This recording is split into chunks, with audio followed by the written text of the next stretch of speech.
Entonces, vamos a seguir con los pares craneales, ¿vale? Antes hemos visto las vías que van desde el cerebro hasta las extremidades. Entonces, vamos a seguir con los pares craneales. Hemos visto antes en la anatomía que, hemos visto las vías, la piramidal y el resto, que van desde el cerebro hasta las extremidades y el tronco, y ahora vamos a ver los pares craneales, que son esos nervios que salen del tronco y van hacia la cara o el cuello, ¿vale? Entonces, la exploración de los pares craneales es básica en neurología, hay que hacerla siempre. Nos aportan una gran información respecto al lugar donde se localiza la lesión responsable y sobre todo cuando afectan varios nervios craneales a la vez, ¿vale? Entonces, el sexto par es el único que nos da poca información porque tiene mucho recorrido, y entonces es muy difícil saber en qué punto de su recorrido está afectado, ¿vale? Y no nos da mucha información, pero el resto nos dan bastante información. Os he puesto una imagen para ver un poquito cómo salen los nervios, los pares craneales. Entonces, como veis, tienen un orden por algo, ¿vale? Porque si miramos desde abajo, el orden se sigue según la salida de cada uno de los nervios. Entonces vemos el nervio o par craneal 1, que es el olfatorio, que como vemos en la otra imagen será el que va a la fosa nasal y el que se encarga de los olores. Tenemos el nervio óptico, el segundo, ¿vale?, que va al ojo. El tercero sería el oculomotor, junto con el cuarto, el troclear, y el sexto, el abducens, que son los tres los que van a hacer los nervios del movimiento de los ojos, ¿vale? Los tres van al ojo. Tenemos el quinto, que es el trigémino, que es el nervio trigémino que va a la cara. Tenemos el séptimo, que es el facial, que también va a la cara igual que el quinto, pero cada uno se va a dedicar a unos músculos distintos. Tenemos el octavo, que es el vestíbulo coclear, que hemos dicho que es el del oído, que tenía dos ramas, el vestibular y el coclear, por eso se llama vestíbulo coclear. Tenemos el noveno, que es el glosofaríngeo, que hemos dicho antes cuando hemos hablado del gusto, hemos hablado de él. Y el nervio glosofaríngeo está aquí, que va a ir a la boca, a la lengua, ¿vale? Tenemos el décimo par o el vago, que lo que va a hacer es irse al tronco, ¿vale? Va a inervar parte del tubo digestivo y de otras estructuras. Tenemos el accesorio, el 11, que va a bajar hacia el cuello. Y el hipogloso, el 12avo, que también va a ir hacia la lengua, ¿vale? Entonces vamos a ir viendo uno por uno cada uno de ellos y su función, ¿vale? Entonces empezamos por el primero, que es el par 1 o primero, que es el nervio olfatorio, como hemos dicho, ¿vale? Este nervio es sensitivo. Entonces se explora, vamos a mirar la exploración. Entonces se explora cada fosa nasal por separado, ¿vale? No se pueden explorar los dos a la vez porque cada uno es un nervio distinto, ¿vale? Entonces vamos a cerrar o ocluir la fosa contralateral y lo que hay que hacer es exponer al paciente a una sustancia con fuerte olor, ¿no? Pues por ejemplo el café, chocolate, vainilla, se utilizan este tipo de olores que huelen bastante. Entonces el paciente va a tener que, con los ojos cerrados obviamente, oler y identificar ese olor esa sustancia que se le pone, ¿vale? Entonces lo va a hacer con una fosa nasal y luego con la otra. Entonces las alteraciones que podemos ver, pues puede ser por ejemplo la anosmia, que es la ausencia de olfato independiente del estímulo, o sea, no huele el paciente. Tenemos la hiposmia, que va a ser no ausencia sino reducción del olfato. Luego la parosmia, que es la percepción distorsionada de los olores. La cacosmia, que se llama así porque hay pacientes que huelen todo el rato mal, como a heces. Entonces no hay ningún estímulo oloroso, pero ellos huelen mal, ¿vale? Entonces luego tenemos las alucinaciones olfatorias, que es una percepción de olores sin que haya ningún estímulo, y la hiperosmia, que es la exageración del olfato. ¿vale? Entonces, el nervio pues, se puede dañar en traumatismos craneales o secuelas quirúrgicas, tumores, enfermedades de las fosas nasales, Parkinson, fármacos, de todo, ¿vale? Y estos, además, el daño del par 1 del nervio olfatorio muchas veces suele conllevar un trastorno del gusto, ¿vale? Porque hay muchos sabores que necesitamos oler para poder gustarlos, y si no, no podemos gustarlo. Es como cuando estás con la nariz tapada y todo te sabe igual, ¿vale? Entonces, luego tenemos el nervio óptico, que también es sensitivo, ¿vale? Entonces, esto lo que va a hacer es agudeza visual, ¿vale? Entonces, en la exploración, lo que vamos a explorar obviamente es la agudeza visual. Entonces, lo que se hace es con optotipos, con letras de imprenta de tamaño decreciente de arriba a abajo, ¿vale? Lo que vamos a explorar es la agudeza visual del paciente. Entonces, se suelen usar las tablas de Snellen para la visión lejana y las tablas de Jaeger para la visión cercana. Entonces, se analiza cada ojo por separado, obviamente, porque si en un ojo vemos bien y en el otro no, nuestro cerebro lo que va a hacer es solo ver el que funciona bien. Entonces hay que tapar un ojo y luego el otro. Entonces vamos a posicionar la tabla a 6 metros más o menos, la que es de visión lejana, y la que es de visión cercana más o menos a 30 centímetros. Entonces, si el paciente no puede leer, lo que vamos a... porque no puede leer ninguna de las hileras, ninguna de las filas, lo que vamos a hacer es mostrar unos dedos de las manos delante de él, más o menos a 1 metro. Entonces se le dice que cuente los dedos de las manos. Si tampoco puede contar, si puede contar se denomina visión cuenta dedos.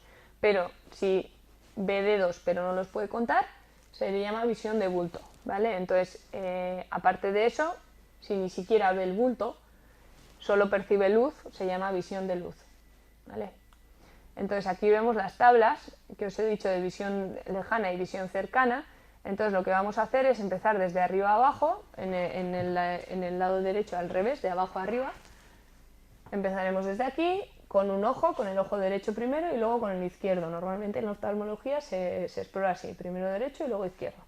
Entonces iremos bajando hasta que pueda leer y diremos en qué fila se ha quedado, y según la fila en la que se ha quedado sabremos qué dioptrías tiene, ¿vale? O cuánto ve o cuánto no ve.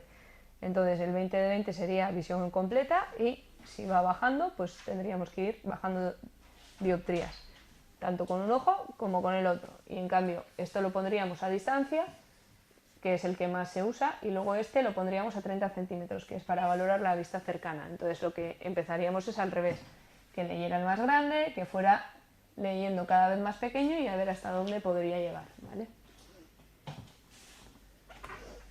Entonces, aquí tenemos el nervio óptico, ¿vale? Los dos nervios ópticos. Os voy a explicar un poquito cómo va, así a grosso modo. Entonces, nosotros tenemos 2 ojos, y en cada ojo tenemos un lado temporal o externo y un lado nasal o interno, ¿vale?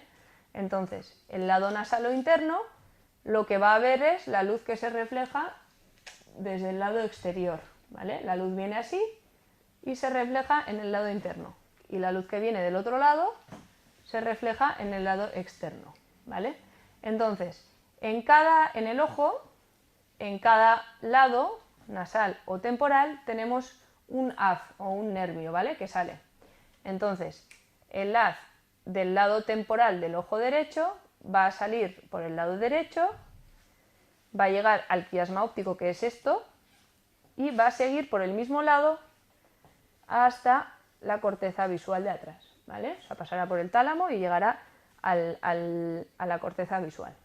En cambio, la parte nasal de la retina, o sea, de las fibras, lo que va a hacer es, va a ir por el lado derecho, va a llegar al quiasma óptico y se va a cruzar, y va a ir al otro lado, pasando por el tálamo, a la corteza visual del lado izquierdo, ¿vale?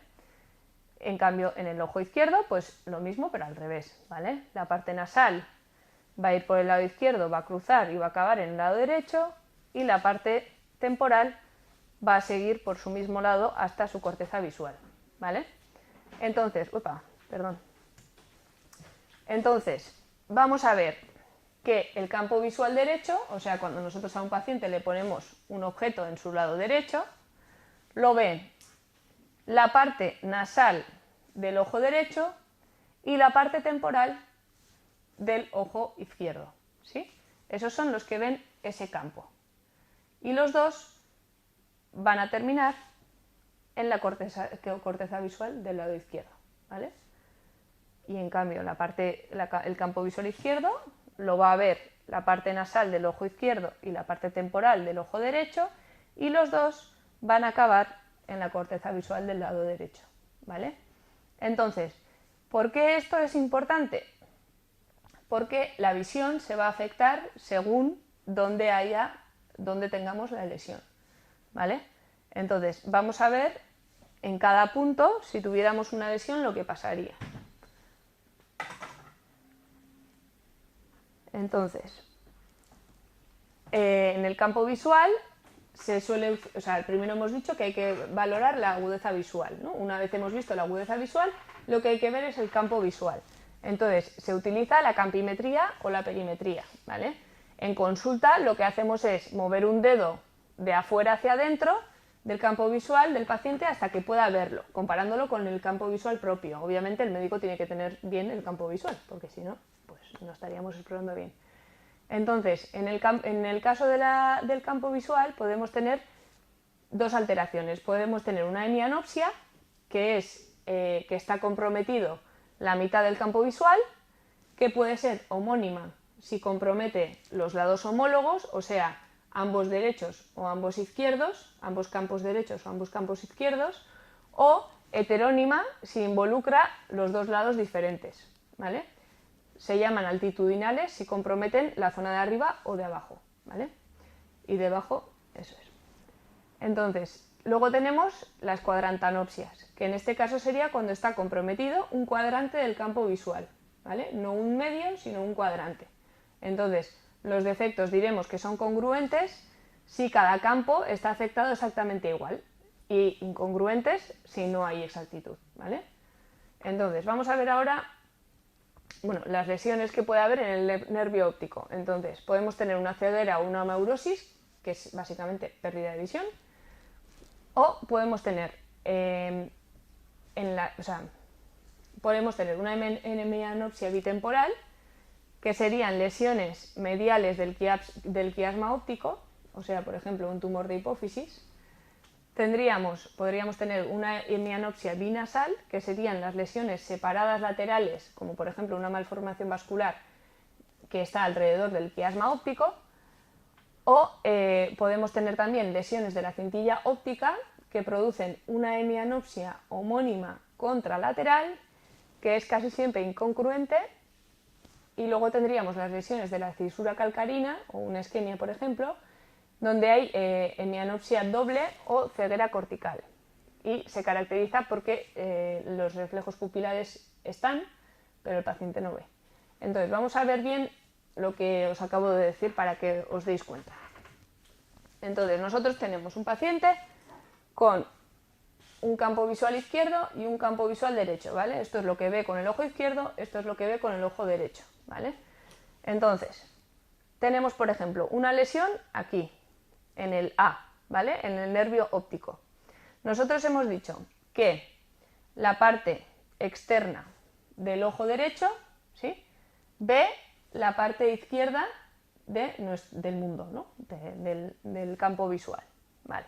Y la parte interna del ojo derecho ve el lado derecho del campo visual, ¿sí? Vale. Entonces, si hay una lesión aquí, este ojo va a ver bien y este ojo no va a ver bien, ¿vale? Entonces, lo que vamos a ver es que cuando tapamos el ojo derecho, el ojo izquierdo ve perfectamente, y cuando tapamos el ojo izquierdo, el ojo derecho no ve, ¿vale? Porque hay un tope o un esto donde se cortan las fibras, ¿vale? Vale. Luego tenemos la lesión en el punto B, que esto se llama el quiasma óptico, ¿vale? El quiasma óptico está situado justo al lado de la hipófisis. Entonces, cuando hay un tumor de hipófisis, por ejemplo, la hipófisis crece y el quiasma óptico se aplasta, ¿vale? No tiene sitio y entonces pues deja de funcionar. Entonces, en el caso de la B, tenemos que el lado derecho del ojo derecho sale bien, sigue bien y llega bien hasta el final. Y este lo que ve es el campo visual izquierdo, ¿vale? Luego tenemos que el campo, en el ojo izquierdo, el lado temporal igual, ¿no? Sale, está bien y sigue bien hasta el final. Y esto lo que ve es el campo derecho. En cambio, los dos nervios nasales, o de la parte nasal, que en este caso el ojo derecho verá el externo y el ojo izquierdo verá el externo también, llegan aquí y cuando van a cruzar las fibras se ven afectadas, ¿vale? Entonces no ven. Entonces, en este caso, en la B, lo que tendremos es que las dos partes nasales no ven y las dos partes exteriores sí ven. Que eso, en el campo visual, se traduciría al revés. O sea, si está afectado la parte nasal, no vemos la parte externa. Por lo tanto, la parte externa está ciega del ojo derecho. Y en el ojo izquierdo, lo que no ve es la parte nasal, o sea, la parte externa del ojo izquierdo. O sea, la parte externa está en negro. Y lo que veríamos sería las dos partes internas de cada ojo, ¿vale? Interno bien, interno bien. Entonces, a este paciente lo que ve es la zona central de su visión. Entonces, tú te pones delante de él, le tapas un ojo y le dices: ¿ves el palo? No. ¿Ves el palo? No. ¿Ves el palo? No. Tú lo estás viendo desde hace rato, pero él no lo ve. Y cuando llega al centro de su visión, empieza a verlo, ¿vale? Así es como se explora el campo visual. Lo que hay que hacer es ponerte delante del paciente, taparle un ojo y tú taparte el mismo ojo y ir moviendo el dedo hacia adentro, desde arriba, desde abajo y desde los laterales. Tú empiezas a verlo en un punto y cuando si él tiene un defecto, empezará a verlo más tarde, ¿vale? Si lo ve, es que tiene el campo visual bien. Vale, luego tenemos el punto C. Si tenemos una lesión a este nivel, en este nivel lo que tenemos es la parte lateral o temporal del ojo derecho que pasa por aquí, que estará afectado, y la parte nasal del ojo izquierdo que pasa por ahí, que estará afectado, ¿vale? Entonces, este y este, los dos morados, están afectados y no ven, por lo tanto ellos ven lo del otro lado, ¿vale? Entonces, el campo visual del lado izquierdo estará afectado en los dos lados. Entonces, aquí vemos que el campo visual del lado izquierdo está afectado en los dos lados y en cambio el campo derecho está bien, ¿vale? Luego tenemos en la D, que hemos dicho, estas serían hemianopsias. Esta sería una hemianopsia bitemporal, porque en los dos temporales no se ve. Esta sería una hemianopsia izquierda y esta sería una cuadrantanopsia, ¿vale? Hay un cuadrante que no ve. Entonces, ¿por qué un cuadrante? Porque obviamente aquí viene el nervio todo juntito y compacto, pero luego da unas terminaciones, unas cintas, que cuando hay una lesión es muy difícil que abarque todas las fibras, sino que normalmente abarca pues un lado, ¿vale? O una esquina. Entonces es más típica la cuadrantanopsia en lesiones a este nivel, ¿vale? Entonces, si hay una alteración a este nivel, pues es lo mismo. Los dos morados están afectados, entonces tendremos el defecto en la parte izquierda, pero en este caso solo un cuadrante estará afectado y el otro cuadrante no, ¿vale? Dependiendo de qué fibras se afecten. Y luego, por último, tendríamos en la corteza visual, o sea, en la corteza visual, ¿vale? Si tenemos un defecto en la corteza visual de un lado, pues igualmente tendremos ese lado afectado, ¿vale?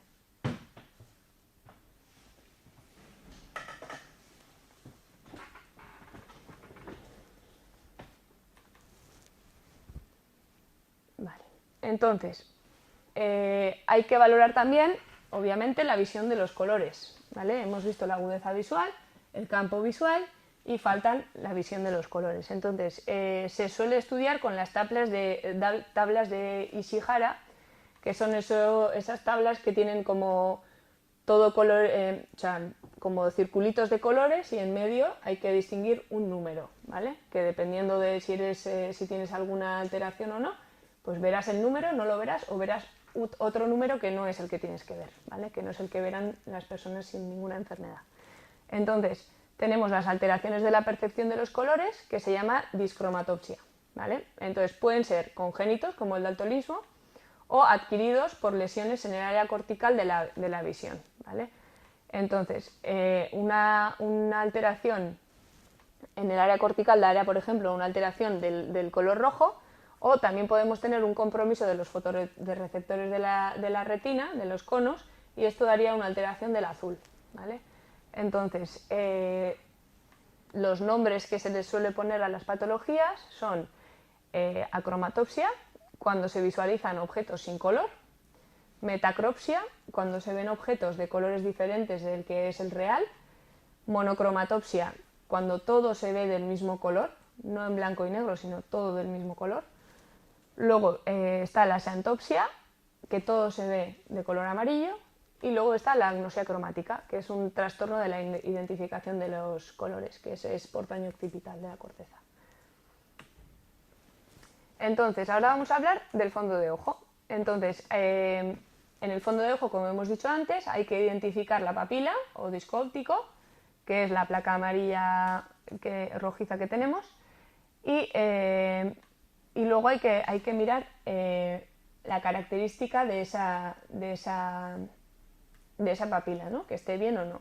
Entonces, podemos encontrar, por ejemplo, edema de papila. Edema de papila es que esa papila, ese nervio óptico que tiene que estar con unos bordes bien definidos, no está bien definido, hay un edema, hay una borrosidad de la papila, ¿vale? Entonces, hay una elevación de la papila con borramiento del contorno y ausencia del pulso venoso en el ojo. Entonces, suele haber un afinamiento de las arterias y dilatación de las venas. Entonces, en casos graves puede haber hemorragias en llama, que es causado por hipertensión endocraneal, ¿vale? Entonces, tenemos también la atrofia de papila, que es una papila decolorada, pálida y con afinamiento vascular, o sea que las arterias son muy finas. Puede ser primaria si no hay cambios graves, con bordes nítidos y color blanco nacarado, o secundaria cuando tienen los bordes borrosos, el color así blanco sucio y velamiento o que no se ve muy bien la vascularidad. Tenemos también la neuritis óptica, que esto es básicamente una inflamación del nervio óptico. Entonces lo que da es una disminución rápida y progresiva de la agudeza visual, con dolor al movimiento ocular y un escotoma o punto ciego central, ¿vale? Hay un punto en el medio que no ves, que no ve el paciente. Entonces, también hay alteración de la visión de los colores y suele haber edema de papila. Entonces, esto suele ser la forma de comienzo de enfermedades desmielinizantes, como la esclerosis múltiple, por ejemplo. Entonces, es frecuente en mujeres entre 20 y 40 años. Y luego tenemos la neuritis óptica retrovulvar, que básicamente es lo mismo que la neuritis óptica, pero más posterior, ¿vale? Es una inflamación del nervio óptico, pero más posterior al ojo, no se ve. Entonces, en el fondo de ojo no se aprecia ninguna alteración. Entonces, una vez visto el segundo par, vamos a ver los pares 3, 4 y 6, que los vamos a estudiar a la vez porque son nervios que inervan la musculatura del ojo, ¿vale? Los tres tienen esa función. Entonces, el par 3 inerva todos los músculos oculares a excepción del recto externo, oblicuo mayor y elevador del párpado superior, ¿vale? Tiene fibras parasimpáticas también que inervan el cuerpo ciliar. Entonces se encarga del reflejo de acomodación y del reflejo fotomotor, ¿vale? Entonces los reflejos y casi todos los músculos, menos el oblicuo mayor, el recto externo y el elevador del párpado, son del par 3, ¿vale? Es el que más funciones tiene. Luego tenemos el par 4, que lo que inerva es el oblicuo mayor, y el par 6, que inerva el recto externo, ¿vale? Entonces, aquí tenemos la función de los músculos oculares, ¿vale? Aquí tenemos un globo ocular, os he puesto, con sus músculos. Entonces, vemos que tiene 6 músculos, superior, inferior, en este caso interno y externo, o medial y lateral, y los oblicuos, ¿vale? Superior e inferior. Entonces, el recto interno lo que va a hacer, obviamente, si tira de ese músculo, es mirar hacia adentro, ¿vale? Movimiento medial o aducción. El recto externo lo que hará es movimiento lateral o abducción. El recto superior lo que va a hacer es movimiento hacia arriba, también con abducción y rotación interna, ¿vale? Durante la aducción. Entonces hará elevación, pero un poquito de abducción, o sea, de mirar hacia el exterior, ¿vale? Tenemos luego el recto inferior, que también va a hacer movimiento hacia abajo, también hacia el exterior y un poquito de rotación externa durante la aducción. Y luego tenemos el oblicuo mayor y el oblicuo menor. Entonces el oblicuo mayor o oblicuo superior es el que está arriba y lo que hace es lo contrario, ¿vale? Descenso del ojo y rotación interna. Y en cambio el oblicuo menor, que también se llama oblicuo inferior, lo que hace es elevar y rotación externa, ¿vale? Entonces sería, por ejemplo, el oblicuo mayor cuando cruzamos los ojos ahí en la zona medial mirando hacia la nariz, y en cambio el oblicuo menor sería cuando ponemos cara pensativo de mirar hacia el exterior de arriba, ¿vale? Para que os acordéis. Entonces, hay que explorar la motilidad ocular, tanto extrínseca como intrínseca, ¿vale? Entonces, las alteraciones que podemos tener es la diplopia, que es la visión doble que se produce por alteración de algún músculo ocular, ¿vale? Se hace más evidente al moverse en el plano del músculo afectado. Obviamente, si tenemos un músculo que está paralizado y que no funciona, los dos ojos no van a poder seguir las mismas direcciones, no van a poder moverse de forma consensuada. Entonces uno se quedará apartado y el otro moverá. Entonces le llegarán a nuestro cerebro dos imágenes distintas, ¿vale? Porque los ojos no van a la par, y eso será una diplopia, que puede ser horizontal o puede ser vertical, ¿vale? Puede ser que el ojo uno esté más arriba que el otro y entonces veamos una imagen encima de la otra, o puede ser que un ojo esté un poquito más a la derecha o a la izquierda que el otro y veamos una imagen al lado de la otra, ¿vale? Y luego tenemos el estrabismo, que será la desviación de uno o ambos globos oculares o ruptura del paralelismo de los ejes ópticos, que puede ser divergente o convergente, ¿vale? Entonces, para la exploración hay que fijar el mentón del paciente, o sea, que se quede la cara quieta, y se le pide que siga con la mirada del dedo índice del examinador, ¿vale? Y lo que vamos a dibujar siempre es una H. Si dibujamos una H vamos a explorar todos los músculos de los ojos, ¿vale? Entonces lo que básicamente haremos es decirle al paciente que se quede con la cara recta y que siga nuestro dedo índice con los ojos. Entonces vamos a empezar desde el centro, vamos a ir a la derecha, arriba, abajo, al centro, a la izquierda, arriba, abajo, al centro y al medio, ¿vale? Y así exploraremos todos los músculos del ojo. Nos fijaremos que los dos ojos lleguen a hacer todos los movimientos y sigan todo el rato al dedo para ver que están bien. Entonces aquí os he puesto una imagen donde os pongo más o menos cada músculo que funcionaría, ¿vale? Entonces, las alteraciones que podemos tener en los pares 3, 4 y 6, dependiendo de dónde esté la lesión, ¿vale? Entonces, las lesiones supranucleares, o sea, que están por encima del núcleo, producen parálisis del movimiento ocular sin estrabismo, ¿vale? Entonces tenemos la oftalmoplegia, que es la parálisis ocular, que puede ser interna, o sea, que afecta a la pupila, a los músculos internos, o externa, que afecta a los músculos extraoculares, ¿vale? O puede ser completa, que afecte tanto a los internos como a externos. Y luego tenemos el nistagmo también. El nistagmo son movimientos oscilatorios de ida y vuelta, rítmicos y repetitivos de los ojos, ¿vale? Puede ser fisiológico en algunos pacientes o patológico. Entonces, demuestra lesión en el sistema nervioso central, sistema vestibular o de los músculos oculares, ¿vale? Pueden ser esas tres opciones. Una persona con un vértigo periférico, por ejemplo, suele tener nistagmo. Entonces tenemos el nistagmo congénito, que suele ser bilateral, horizontal y pendular. Existe desde el nacimiento y no tiene relación con el deterioro visual. Son esas personas que miras y tienen los ojos todo el rato vibrando, izquierda, derecha. Es un movimiento muy fino, pero es constante. Tenemos también el nistagmo optocinético, que este suele ser es una respuesta normal al pedir al paciente que mire, por ejemplo, una imagen de líneas claras, blancas y negras, alternando, que gira en una dirección fija. Es como cuando vas en el tren mirando hacia afuera y tus ojos van todo el rato tic, tic, tic, tic, haciendo visión, fijando la visión en diferentes sitios. Al ver una barra o una imagen de estas de visuales 3D de blanco y negro, lo que hace es, al girar, no podemos fijar la visión en ningún sitio, ¿vale? Porque va girando. Entonces todo el rato tenemos un nistagmo. Luego tenemos el nistagmo vestibular, que es el que he dicho, que es en resorte unidireccional y suele ser horizontal y rotatorio. O sea, el ojo hace no solo de izquierda a derecha, sino que además rota un poquito, ¿vale?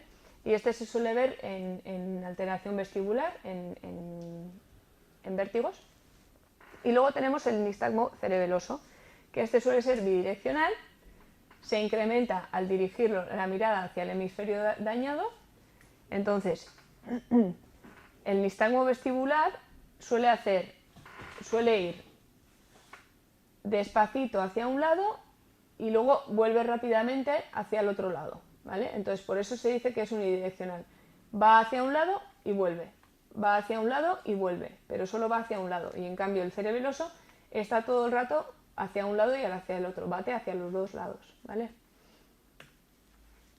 Entonces, otras alteraciones que podemos tener es el opsoclonus, que son movimientos oculares conjugados, multidireccionales en varias direcciones y sin intervalo intersacádico, o sea, no hay un parón ni nada, es simplemente los ojos se van moviendo en todas direcciones. Entonces, suele ocurrir en lesiones troncales y cerebelosas, ¿vale? Luego tenemos la mioclonia ocular, que es un movimiento rítmico pendular vertical que se asocia a otras mioclonías, o sea, el paciente también va a tener alteración en otros músculos del cuerpo y suele pasar por alteración de los núcleos cerebelosos, ¿vale? Luego tenemos el flúter o aleteo ocular, que es un movimiento en plano horizontal de ida y vuelta, que se da también en enfermedades cerebelosas, ¿vale? Es un poquito más lenta y va el paciente mirando izquierda a derecha todo el rato, ¿vale? Tenemos el bobinocular, que estos son movimientos oculares espontáneos en plano vertical y de descenso rápido, ¿vale? Y entonces lo que hace es sube hacia arriba lento y baja rápido, ¿vale? Entonces esto se suele dar en las lesiones protuberanciales, en hidrocefalias y en encefalopatías, en personas con bastante lesión, ¿vale? Y luego tenemos el dipinocular, que es un movimiento lento de ambos ojos hacia abajo, seguido de otro rápido hacia arriba, o sea, sería lo contrario del bobinocular, ¿vale? Y esto pasa en encefalopatía anóxica, o sea, una encefalopatía sin oxígeno. Entonces, otras alteraciones que podemos tener en los pares craneales son la parálisis, ¿vale? Una parálisis del tercer par craneal puede ser completa, o sea, puede tener tanto ptosis palpebral, desviación del globo ocular hacia abajo y hacia afuera, midriasis de pupila y ausencia de reflejos pupilares, o puede ser incompleta, o sea, poder tener alguno de ellos, pero no todos, ¿vale? Tenemos la parálisis del cuarto par, que hemos dicho que es el que inerva el oblicuo. Entonces es bastante difícil de reconocer porque el paciente, bueno, pues suele tener una maniobra de compensación que disimula un poquito, entonces suele condicionar una inclinación de la cabeza hacia el lado opuesto de la lesión, ¿vale? Este paciente tiene una parálisis del cuarto par en el ojo izquierdo, entonces lo que hace es desvía la cabeza hacia el lado derecho para que así el ojo se sitúe en buena posición y se sitúen los dos ojos a la vez, ¿ves? Luego, en cambio, si le giras la cabeza hacia el otro lado, vemos que el ojo izquierdo se desvía hacia arriba, ¿vale? Se va hacia arriba. Y luego tenemos la parálisis del sexto par, que sería que el globo ocular se desvía hacia adentro y no se puede llevar hacia afuera. Cuando le hiciéramos la prueba de la H, no podría llevar los ojos en consenso hacia el lado extremo en el que tuviera afectado el músculo, ¿vale? O el par. Entonces, luego, aparte de la motilidad ocular extrínseca, o sea, de los músculos de fuera, hay que también valorar la motilidad ocular intrínseca, ¿vale? Las pupilas. Entonces hay que mirar, hay que saber lo que es la miosis, que es la contracción de la pupila, que es controlada, como hemos dicho, por las vías parasimpáticas, ¿sí? El no simpático cierra, y una miosis se puede considerar que es una pupila de menos de 2 milímetros, ¿vale? Es una pupila miótica. Luego tenemos una midriasis, que es una dilatación de la pupila, que se controla por la vía simpática, y suelen ser de más de 4 milímetros, ¿vale? La pupila tiene que medir más de 4 milímetros. Luego tenemos la anisocoria, que es la desigualdad del tamaño de ambas pupilas. Nosotros siempre, una exploración normal de pupilas será pupilas isocóricas normorreactivas, que eso quiere decir que son las dos del mismo tamaño y que reaccionan exactamente igual a la luz, ¿vale? Luego tenemos el ipus, que son dilataciones y contracciones fásicas visibles, o sea, eso quiere decir que la pupila no para de dilatarse y contraerse todo el rato, ¿vale? Tenemos la midriasis paralítica, que suele ser bilateral en botulismo, en lesiones vasculares, en traumáticas, en tumorales y en intoxicaciones, por ejemplo, ¿vale? En personas que vienen de la fiesta, pues suelen tener una midriasis paralítica bilateral, ¿vale? En este caso, si es por la lesión del tercer par, pues suele ser unilateral, ¿vale? Entonces, y luego tenemos la discoria, que es la irregularidad del contorno pupilar. Aquí os he puesto una foto, por ejemplo, que en la pupila pues no es redonda, como veis. Bueno, en este caso el paciente tiene una perforación ocular y lo que pasa aquí es que desde la perforación le está saliendo el iris, ¿vale? Entonces lo que veis abajo, este cachito, aquí está la perforación o la herida en el ojo y el iris está saliendo por la perforación. Y entonces se le desvía la forma del iris. Entonces, podemos ver diferentes síndromes que causan alteración en la motilidad ocular intrínseca. Entonces, por ejemplo, tenemos el síndrome de Claude-Bernard-Horner, que lo hemos dicho antes, que es por lesión del simpático a cualquier nivel. Entonces, lo que nos va a dar es una miosis con anisocoria. Hemos dicho que anisocoria son que las dos pupilas van a ser distintas. Disminución de la hendidura palpebral y alteraciones de la sudoración de la frente, cara y cuello, ¿vale? También congestión conjuntival y enoftalmia, el ojo se va para adentro, lo hemos visto antes. Luego tenemos el síndrome de Pourfoy-du-Petit, que es en cambio, en vez de ser por una parálisis, por una lesión, es por irritación del simpático. Una irritación lo que hace es lo contrario, ¿vale? Activar el simpático. Entonces lo que tenemos es una midriasis unilateral, una exoftalmia, que es que el ojo se va para afuera, y un aumento de la hendidura palpebral, ¿vale? Tenemos aquí una anisocoria, las dos pupilas son de distinto tamaño y en este caso esta sería la afectada, ¿vale? Tenemos una midriasis en este ojo, que en el otro no está, tenemos el ojo un poquito más grande y hacia afuera, ¿vale? No se observa mucho, pero bueno. Y luego, obviamente, por último, vamos a explorar los reflejos del ojo, ¿vale?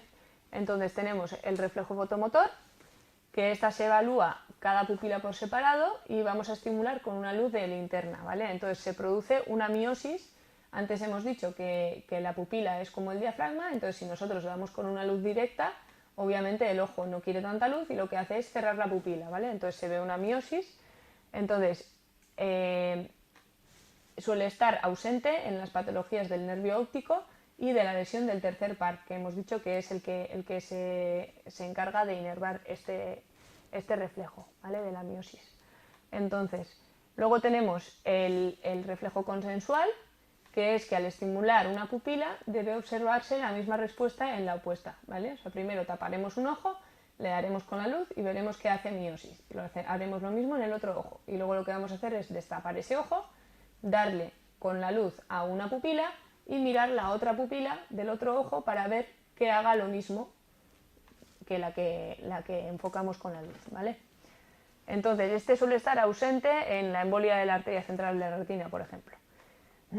Y luego tenemos el reflejo de acomodación y convergencia, ¿vale? Entonces, lo que vamos a hacer es decirle al paciente que mire a un punto lejano, vamos a mirar sus pupilas y luego le vamos a poner